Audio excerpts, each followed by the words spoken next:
it wasn't a very good night for us. Like, you know, It was empty. It was empty, fairly empty. Raining out or something. Yeah, it was raining. Like, it was. And then we just look up, and there's this dude, and he's just like vomiting all over the bar, and like himself and the floor. Yeah. And we're just like, just keep playing. I think it's time for you to go. You need to go. That's what he said. Wait. You guys kept playing through this? Or Yeah, we were watching. Our guests today are Trample Man, a homegrown, farm-to-table local band that have been playing regular weekly gigs in their Queens neighborhoods for well over a decade. Here's their official We Own Suits band pick. And here's their We Have Fun While Being in Suits band pick. This is us acting as a jazz quartet on an episode of NBC's 30 Rock. Trample Man is made up of the future versions of these guys, and I can't tell you enough how rare it is to do what they've done. To keep a trio together for this long while still growing musically, to keep a local following of non-music school fans as long as they have, is a testament to the sincerity, skill, and connectivity of these guys in their music. So welcome back, and please enjoy Trample Man.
All right, so Trample Man. Not the Trample Man band.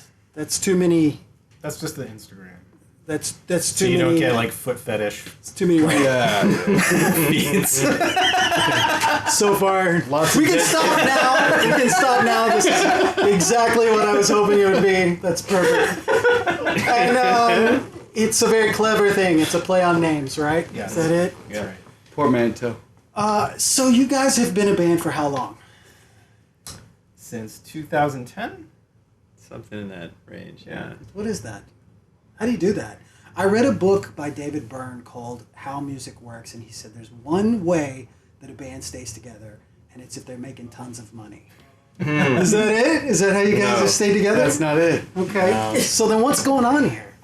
We So made blood money. cult? So some kind of blood coven? Yeah, we I don't know about tons of money, but we work consistently. We stay busy, and we're always, it hasn't gotten boring. I mean, we have a good rapport, right? I mean, the first time we played together, I think we realized it was fun. We had a good connection. But the Playing work, like having steady work is part of it. Mm-hmm. I suppose, yeah, for sure. Yeah. We played a lot of gigs together. Yeah. A lot of working gigs, By our estimate, like close to 2,000. Gigs. Yeah, Not hours. not kidding. I mean, we were doing probably 5 nights a week or something together for a couple of years, probably. Or I don't know. Am I right or am I exaggerating? I think it's probably 5 weeklies at one point, but like for extended years, like 2 or 3 at least. Yeah. And, yeah. And how was the social dynamics when you were playing 5 gigs a week with each other for that long? Ups and downs. Yeah. Yeah. These guys. I mean, isn't that how I families think are, we though? all wanted to fight each other Yeah. at some point or another. Yeah.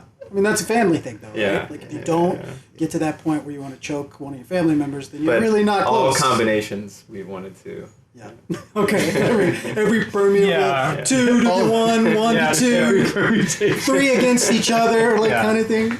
Yeah, everyone. Yeah. It's kind of fascinating to me because in New York, it's kind of next guy up sort of thing. It's kind of like, well, I have my project. I booked this art space, and then next time I'm going to use 3 different people and see if that works. It's very kind of rare to see something like that, and that always makes me feel warm from the outside to see you guys like functioning in that way and still playing together. I think we all feel open to doing that if we want to having our own projects and Of playing course. with other people. We just have, we have regular stuff. We still have this regular gig, and so we just are going to be playing a lot. And we're kind of known as like a unit now.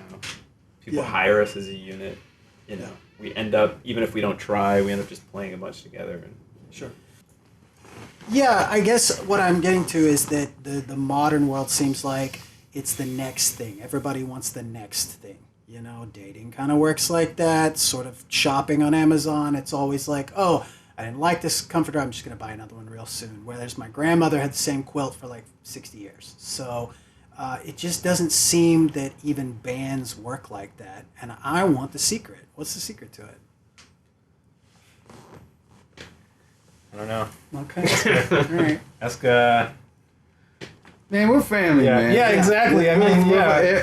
Every Sunday we do this. It almost sounds like you're asking how to you. stay married. Yeah, kind of. Yeah, exactly. Don't you think it's sort of similar? Yeah. I mean, It's like Thanksgiving every time we get together. I do kind of feel like I asked a married couple how they're still Yeah, together. yeah. And they're like, No, what do you mean? We are You mean there's keeping other this things spark. out I mean, there? honestly, we've gone through a lot of sort of changes in the kind of music that we play. We know this stuff so well, and it's like starting from scratch every week, and we can just find some fun things to do. You guys have been playing in a bar, Domini's in Astoria. How long have you been playing that gig? 12 No. 10. 10 years. Yeah. You're playing for people. Do you know what I mean? You're not playing for just jazz students at NYU or whatever that's coming out to see you play. What is that? How do you keep a gig like that for 10 years? You know how many people Actually- I've known that have had a gig for 10 years? Yeah. I've had one. You guys have had one, and I know one other guy. Okay. Well, I would just say that like you were saying, Brock, like just the way the gig has evolved from like where we started playing and we were playing like, standards and mostly that, and then we like you know, we started doing our own tunes. That was going over well. We started doing guests. That was going well. We stopped doing that for a while. Like, it's just, like, pivoting and just, you know, we're lucky to have that place that has just given us so much leeway to kind of do whatever we want. And we've just been able to just keep changing and find what works. And that gig is different every week we do it. It is, It's dramatically different from week to week. And we play a lot with the energy of the people that are in the club. And, you know, when we are playing and creating music that we're feeling and into, people connect with it. People like it. I think so. You know, we definitely, repertoire-wise, have changed a bit, so we do more pop stuff, that's true. Even the originals we do are a little edgier and a little harder hitting, and people might be able to connect more than swinging standards and stuff. Right. So it's not like you have some photos of the owner. Do you? Some kind of What's thing. that? Some what? Some photos of the owner doing something illegal or something like that. But he's a good dude. It's He rare. likes New the York. band, so New York is a turnover city. Yeah, that's right. You know, I come into one place, I play there. 2 months later, it's a whole different staff. I mean, he's been great, and the staff likes. I mean, that's a big part of it too. It's just it's like a whole fam of the bartenders and everything there too. That's cool.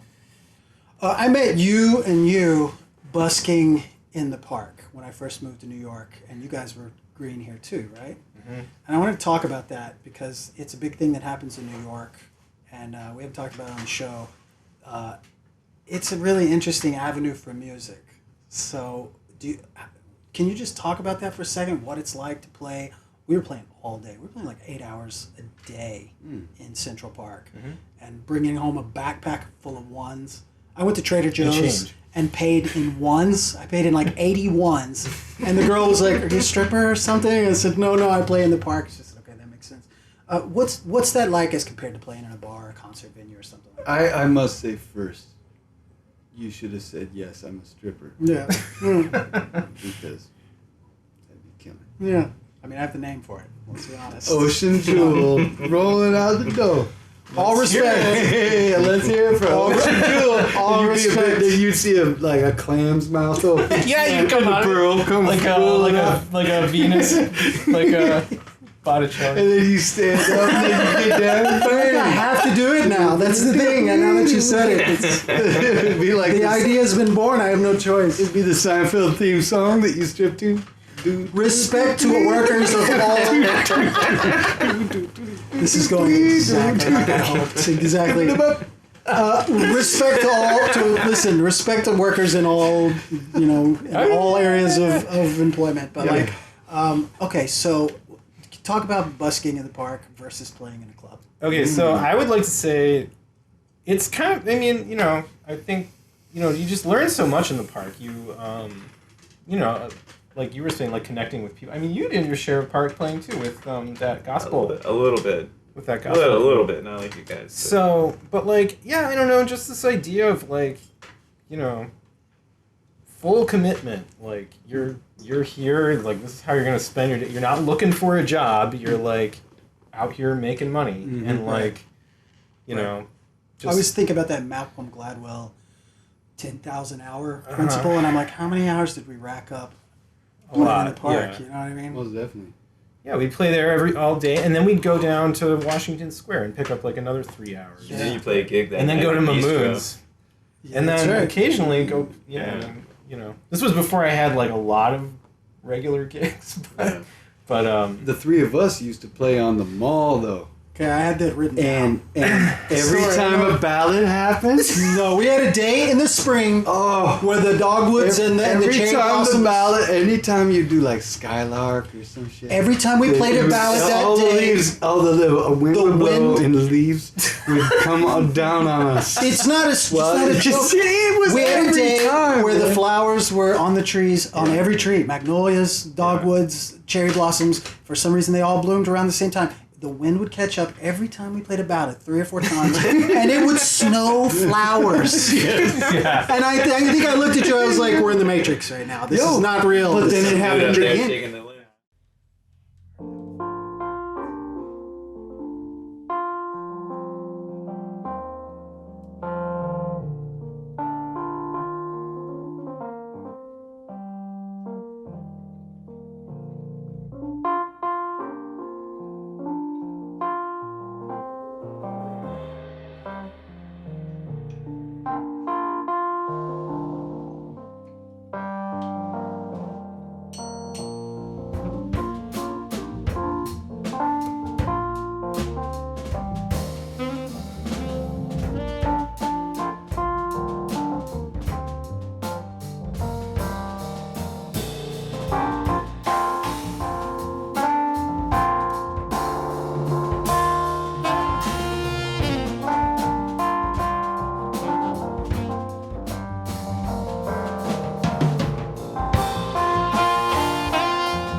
not to pick on you, Christian, but I talked to somebody recently, and they said they saw you. This was maybe like late summer. That they saw you by the river practicing drums just by yourself. Mm-hmm. And I know that you're a zealous practicer, so I'm not even sure if I have a question here. But like, can you talk about practicing? There's a lot of different points of view when it comes to practicing, and I noticed that I like had a formal education in music, and nobody ever really even talked to me about how to practice, how much to do one thing, how much to do something else. I don't know. It seems like you've always enjoyed it. It's not something you have to make yourself go do. So no, I do. That's really great that you asked me that question. I feel honored that you asked me that. Yeah, question. I mean, because I always loved you as a musician, so I assume you're like crazy. I never practiced. No, Really? No, I'm just kidding. No, there's no way. I know. I will say I practice more without my horn than I do with my horn. Maybe that's a cop out. Maybe that's like. That's not a cop out. I really think it. I've always done that since I first started playing. But I'm really big. I'm big into crossword puzzles. You know what I mean?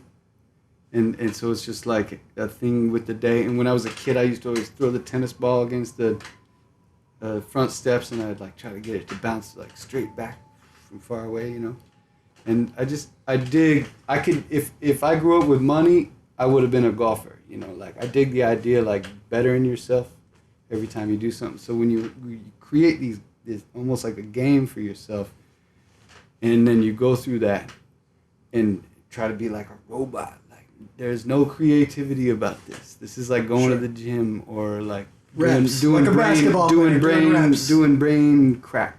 Yeah. Or any like a puzzles and crap. Yeah. So see how I've censored myself? Yep. But I really enjoy it. I think it's fun for me, and when you can like go through an entire like segment of what you have in mind and then end it like a roller coaster. Do you think enjoying practicing helps you to relax and be joyful when you're playing the drums, to let go and like? Yeah, 100%. Okay. Yeah, 100%. Because I know some cats that look a little grumpy when they go practice. They sound a little angsty when they're practicing. When they practice. If I'm practicing a lot and then go to a gig, it usually takes me a moment to kind of flesh it out, or I don't know what, Sure, and just get into the moment. For me, the it's gig. two different modes. There's learning, and then there's like just being and playing. But I do find that if I'm really focused practicing and then I go to a gig, it stays with me, and it's hard to get rid of that and chill out and play the gig. Yeah. I ain't creative at all when I practice though.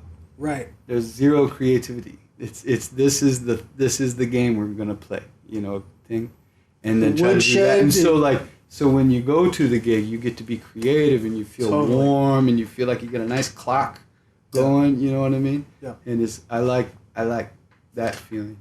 Yeah. Makes the gigs nice because there's no creativity, zero. Do you set goals for yourself when you practice? Are you like, okay, this month I'm going to learn this, or today I'm going to learn this, or like, is it just kind of like more like a routine, like a sort of woodshed sort of, this is what I do when I practice. I do these things. I have enough material to work on For the rest of your life? Well, yeah, I mean, that's how I think about just it. week to week, like we always have new stuff we're Yeah. working on. I Yeah. have stuff I'm getting better at. For this band, I have other groups that I learn tunes for. I have my own things that I'm interested in. So, I mean, my goal is always just the next gig. Just make the next gig sound better Right. than the last one. Yeah. By learning the material more thoroughly. That's great. I think that's like three sides of a great answer. If somebody heard, I wish I had heard that, all three of you comment on that when I was like 18, 19, or 25, or 35. Shut up. I think 39 or 42. I think focusing on like fundamentals is key. Right? Yeah. I still find that just continuing to hone in on understanding fundamentals of music and executing well and having a deeper, Yeah. ability to maneuver, with those fundamentals. Yeah. Okay, so we do these two segments. We do a segment called Wish I'd Known Then, which is where we ask people if they want to share something that they wish they had known when they were younger. And you guys said that you actually talked about this beforehand and decided to answer as a band. Is that what you were saying? Yeah. Okay, so you're the most prepared guests that we've ever had by far. Even that you thought about it at all. By the way, thank you for that. But, Yeah, because you don't want to hear each of us answers. No. And it doesn't have to be about music or whatever. It Yeah. could be, but you're a band, and so yeah, we're a band. I love that idea. Yeah. So what's something you wish you had known as a band? Then- We didn't talk about that. No, we didn't talk about an answer. We didn't talk about an answer, but we talked about how we'd answer it. Okay, then I take it back. Never mind.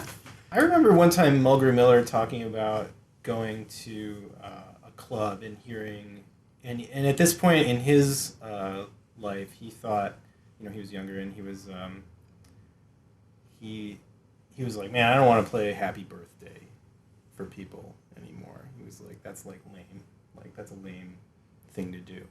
And he went to hear Jimmy Smith at like some club, and it was somebody's birthday in the audience. So Jimmy Smith played Happy Birthday, and he said, and you just never heard like anything swing more ridiculously insane, and everybody just like went crazy. Yeah. And he was like, he was like, and that's when I realized like the tune doesn't really matter. It's just that like people want to hear it, and it's like you got to be good enough to like bring what you do to Happy Birthday. Right. Totally. To like some stupid tune that's gonna make someone's day. Like they're never gonna forget that. You know? I kind of think it fits what you were talking about before, playing in the bar for these people, and how it depends kind of on the night what we play. It's not there's a lot of musicians who have the opposite sort of thesis, which is like, I only do what I do.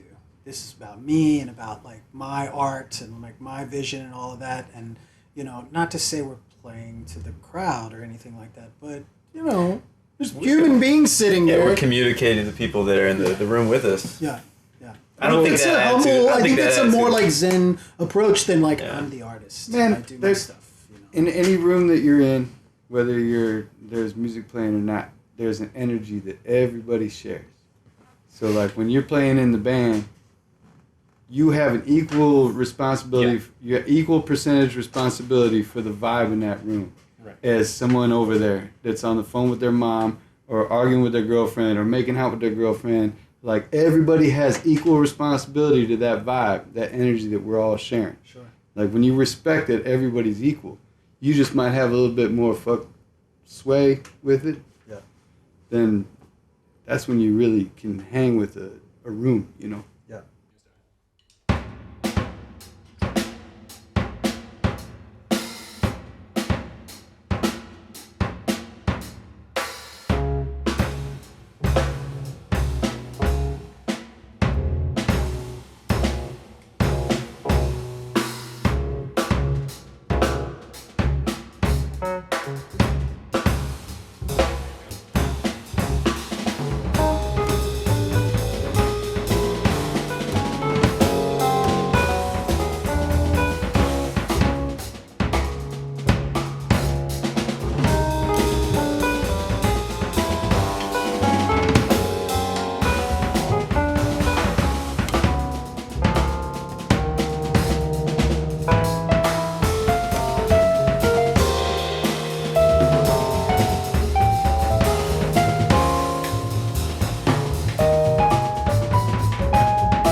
have a career in music if you're not VJI or Esperanza Spalding? I want to ask That's you a good guys question. that. You guys are giggers, right?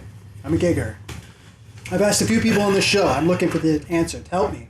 Like, you just treat something like it's your job, and soon it'll become your job. Like, if you're actually, like, putting in the hours and, like, focusing on it, and that's, like, taking up most of your day, like, you know, eventually You know, I be don't able to think work. I don't think it's that hard to Yeah. make a living being a musician. I mean, it's hard. You have to do a lot of juggling, and it takes some time to build things up. But you know, between teaching and everyone's different, I guess. I see ain't a look trying. on your I ain't face. trying to be VJI or Yeah, Esperanza right. Spalding. Right. I don't want that.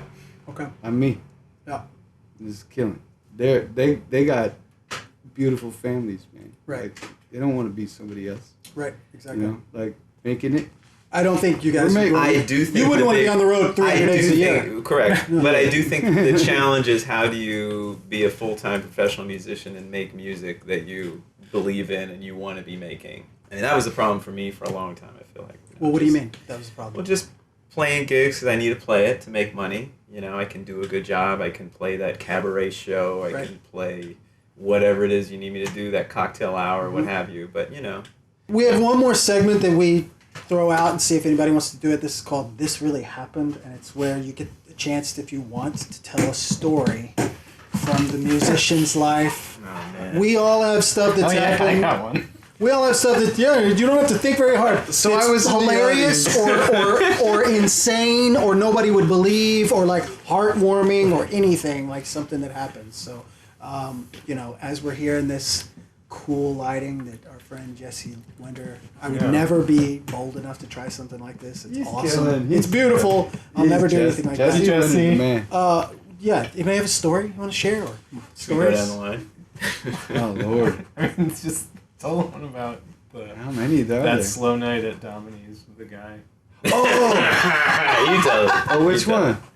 So we're playing this ballad, and it's like a really slow night at this bar, Although he might- and he's like, you know, it wasn't a very good night for us. Like, you know, It was empty. It was empty, fairly empty. Raining out or something. Yeah, it was raining. Like, it was like, you know, it's kind of a hard time getting. So we're just playing this ballad. We're just chilling out, and it's like towards the end of the gig, and we just hear this. I know what you're talking about. And we're like, what the fuck is that? And then we just look up, and there's this dude, and he's just like vomiting all over the bar, Yeah. and like himself and In the the floor. floor. Yeah. And we're just like, Yeah. just keep playing, and Freaking really happy you recognize the bartender is like trying to deal with it, but he's not very good at it. So he's just like telling the guy, he's like, "You need to go." And the guy like can barely like he can't even like sit, like he's about to just collapse. I think it's time for you to go. You need to go. That's what he said. And so eventually, like, I think he went in the bathroom and like threw up some. Anyways, and then finally he left. And then the bartender just goes over to the puke with a broom. Wait, you guys kept playing through this, or Yeah, we were watching them. Wait. that's the He insight takes- that I was looking for. He takes right a there. rag and just wipes down his body. And at the end of the broom. Sweeps the puke. And at the end of the gig, we were having a beer with our elbows on the bar, and we were like,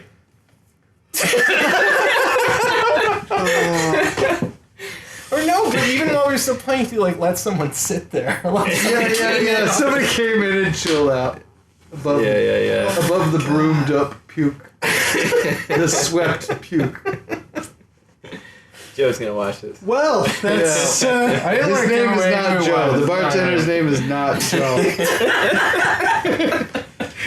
What? Anybody have another one? Just one. I didn't. I knocked over a champagne tower once. Oh, that's I oh, did that's a knock really good. over That's it. a good I story. did knock What was over the it. gig? It was a fancy place at like a. It was like Sounds at very fancy. You know, it was like at a. What do you call it? Like a. What's the book in the 20s? Gatsby. The Gatsby Yeah. Mansion. It was Yeah. on the sound and the whole deal.